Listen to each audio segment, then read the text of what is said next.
This is Deb Halfrich, hashtag Redheaded She-Hulk, and I'm the founder of hashtag Wellbeing Philosophy. I am here on the campus of Carnegie Mellon, sitting in front of the Fine Arts College,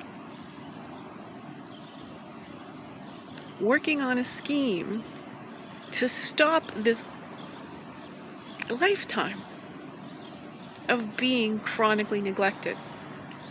Now, I did some great things with that spare time I had being all by myself. But we're at a point where there can be no more me being by myself. So, in regards to my longevity, in regards to doing the work I was born on this planet to do, I am the Sherlock of human health. And I am here to share my immensely valuable intellectual property with my alma mater, and I have been shut out. For 18. 2 responses that were quick brush-offs. It's not okay. Yes, I am neurocomplex. This is not okay that I am at the point of death. 8 weeks of homelessness. Sitting around waiting for responses. Wondering who to talk to next. Since there's no one talking to me, so I don't quite get what nobody's getting. It is the case that I have sorted the hard problem of consciousness. It is the case that I have a new theory of chronic disease and enviro-mental illness. It is the case that a unifying theory of human energy, potential, and well-being based on the philosophical hypothesis of bioelectricity. Complex, yes. World evolving, yes.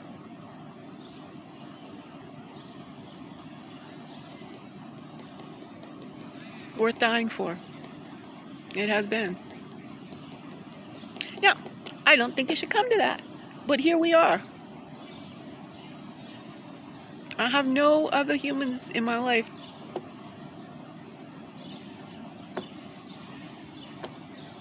I have got to find people at this university to listen to me, take care of me for just a little while.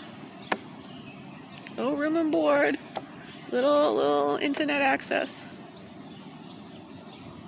But here's the thing, I found electricity and a porta potty. I think it's time to occupy Carnegie Mellon. I don't know what else to do. This is what it comes to. Being smart in the U.S. of hypocrisy in 2021. Very nearly a death sentence. Unless you are willing to literally stage your own occupation. I give up. I do want to give up. I don't. But it certainly feels like, why not? I don't know. We don't like that angle so much. Yeah, so I'm thinking about a series of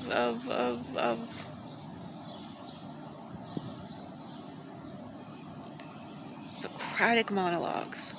Go back over all this as sequentially as humanly possible. It's not particularly sequential. This is what we're all losing track of. In the parlance of our time right now, we are always thinking within a model of cause and effect. Most specifically driven by our sense of sight. We have atrophied a great deal of our true potential when it comes to sensing our environment, smell, sound. If we, as a society, still had these senses anywhere near the acuteness that I do, people would be going bonkers like crazy. And I predict that there will be invisible pandemics coming in the next decade, if certainly within the next decade. People are just going to start being zombies. I mean, I ended up barely able to walk and talk from the toxic effects of mold, if we want a specific cause and effect. But the lifelong hypersensitivity, hyperacuteness of all of my senses, I have been, in the sense of Africa, a tracker. Somebody who can go out and is constantly looking for the path of the elusive, analytically creative option to make it through a world that is just not built for somebody like me. Now, I have been said to be unreasonable, that the world doesn't work like this when I am envisioning showing up to my alma mater, driving across the country from Seattle, and going, hello, visiting scholar arriving for duty. Let's get me a job and a stipend, little room and board. I will outline all this with whoever's interested. I need to really talk about this with a number of different broad disciplines. I mean, the only department I didn't contact is physics.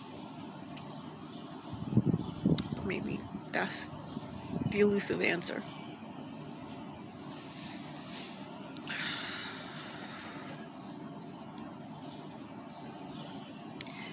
People want me to not be Deb. People have always wanted me to not be Deb, and that's why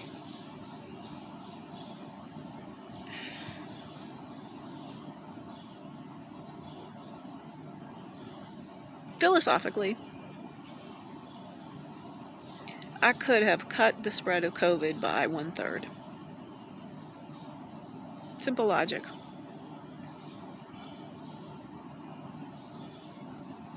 Masks, they all right. They do some good. Nobody has to question that. But there's a 1-2 punch, literally.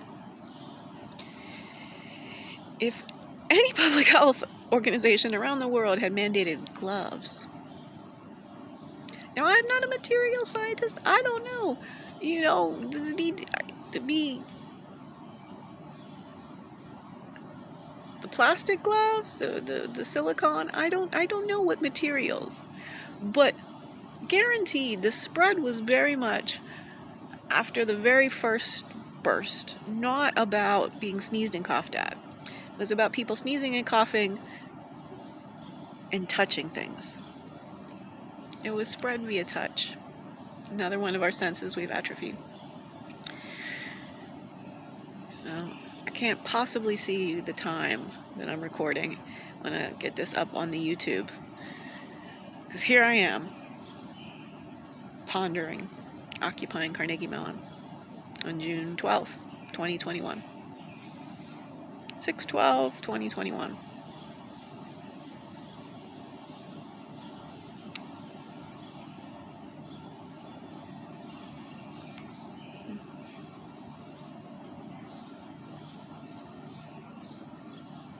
This world is not built for actual humans.